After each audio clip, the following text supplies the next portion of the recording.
Hi, this tutorial is about how to send WordPress posts directly to your Twitter account. The first thing you're going to need to do, obviously, is to have a Twitter account. Next, we're going to go into our dashboard on WordPress. We're going to go into Plugins. We're going to go into Add New, and we're going to click on Twitter and search our plugins. If you scroll down, you'll see WordPress to Twitter, and that means that anytime you have a WordPress blog, it'll update on your Twitter status using your URL. So let's go ahead and install this now. Click OK, and click on Activate Plugin. At the top, it says that it requires authentication by OAuth, so we need to update our settings to complete the installation of WordPress to Twitter. So I'm going to click on Update Your Settings.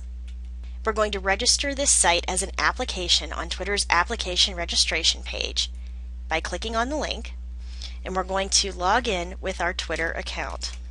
It's going to take us into a page that says Create Application, and this is going to be WordPress to Twitter. Underneath is the description. My WordPress blog posts will automatically appear on Twitter. And then it's going to ask for the website. So I'm going to put in that information. And then underneath is the callback URL. I don't want the application to use the callback, so I'm going to leave this one blank. Underneath are the developer rules. Once you read through them all, you're going to click Agree, and then fill out the CAPTCHA, and click on Create Your Twitter Application. And it just came up and said I can't include Twitter in the application's name, so I'm just going to put WordPress blog. Scroll down and create my Twitter application.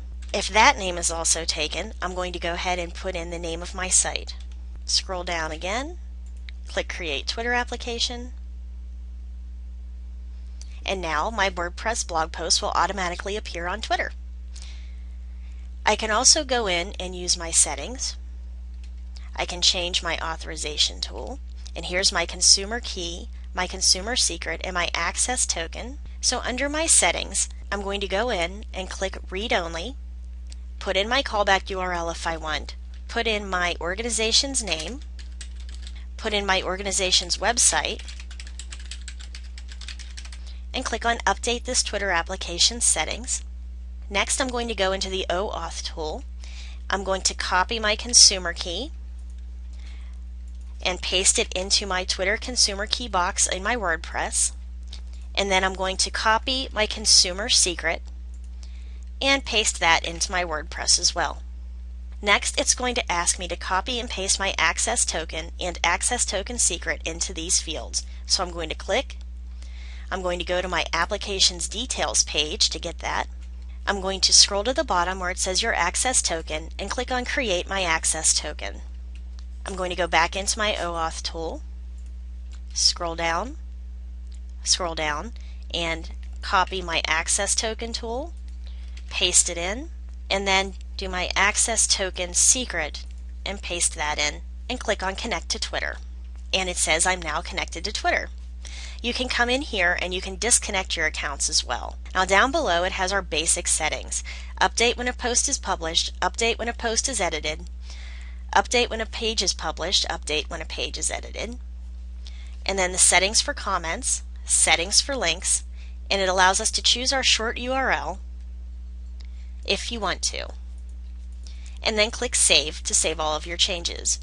If you want to use a URL shortener account, you can go ahead and put your information in for the su.pr account details as well, and then your bit.ly details. And if you have a yourls account, you can put your details in as well. Underneath are advanced tweet options. You can choose to strip the non-alphanumeric characters from your tags, which I'm going to go ahead and click.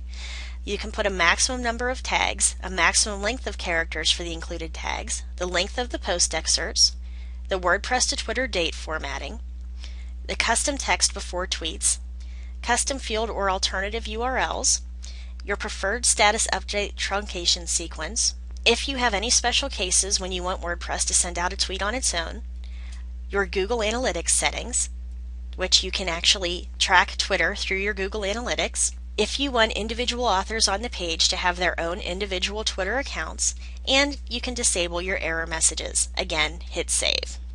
On the bottom, we can limit our updating categories. Let's say I only want my tutorial categories to be updated. I would click on that, and only when I have a tutorial category post will it link. Underneath, if you would like to get plugin support, you can go ahead and write to the creator of the plugin, and you can also keep in mind you need to make a donation to the developer of this plugin in order to get an answer from them, but these will be treated as bug reports if you don't, so they'll go in and try to fix the bug if it's a problem that a lot of users have. So when that's all done, we're going to scroll down, and here's all my installation data all the way to the bottom. So let's go ahead to posts, and I'm going to add a new post. Now I'm going to scroll down until I get to WP to Twitter, and it's going to have a new post. This is my first tweet, so let's go ahead and tell it to tweet this post and retweet this, and click tweet, and there it is. It's automatically put onto my Twitter page. So much easier than having to copy and paste your posts into Twitter. So I hope you enjoyed this tutorial. It's really going to help you personalize and get the word out there about your site. Thanks for listening, and I'll see you next time.